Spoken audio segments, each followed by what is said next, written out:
আরজি করে তরুণী চিকিৎসককে ধর্ষণ করে খুনের অভিযোগ। এই ঘটনায় এবার কলেজের অধ্যক্ষের ভূমিকা নিয়ে প্রশ্ন তুললেন বিরোধী দলনেতা শুভেন্দু অধিকারী।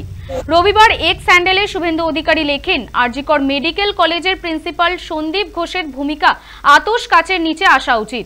আরজিকর মেডিকেল কলেজ থেকে দুবার অপসারণ হয়েছে অধ্যক্ষ সন্দীপ ঘোষের, কিন্তু আবারও তিনি তার জায়গা থেকে গিয়েছেন।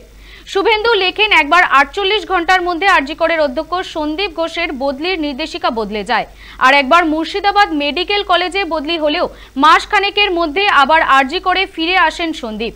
শুভেন্দুর দাবি, হাসপাতালের মধ্যে চিকিৎসক ও স্বাস্থ্য কর্মীদের সুরক্ষার ব্যর্থতার জন্য প্রিন্সিপালের পদ থেকে সন্দীপ ঘোষকে সরানো উচিত।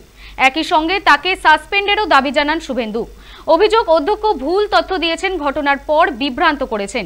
এই ঘটনার সঙ্গে সন্দীপ ঘোষের যুক্ত থাকা নিয়ে জনমানসে প্রশ্ন উঠছে বলে এক স্যান্ডেলে লেখেন শুভেন্দু। একই সঙ্গে বিরোধী দলনেতার দাবি, সন্দীপ ঘোষ প্রভাবশালী, তাই পুলিশের তদন্তের ক্ষেত্রে তার ভূমিকা সামনে আসবে কিনা তা নিয়ে সংশয় আমজনতা। আদালতের নজরদারিতে সিবিআই তদন্ত প্রকৃত ঘটনা সামনে আনবে। পুলিশ আর প্রশাসন ঘটনাকে ধামাচাপা দিতে চাইছে বলে দাবি করেন তিনি। যদিও কলকাতা পুলিশ কমিশনার বিনীত গোয়েল রবিবারও আরজি করে গিয়েছিলেন, সেখানে সাংবাদিকদের মুখোমুখি হন তিনি। বলেন, একাধিক লোক যুক্ত বলছে কেউ, অনেকে আবার বলা হচ্ছে কাউকে আড়াল করা হচ্ছে। এসব গুজব ছাড়া আর কিছুই নয়, একেবারে স্বচ্ছভাবে তদন্ত এগোচ্ছে দাবি করেন সিপি।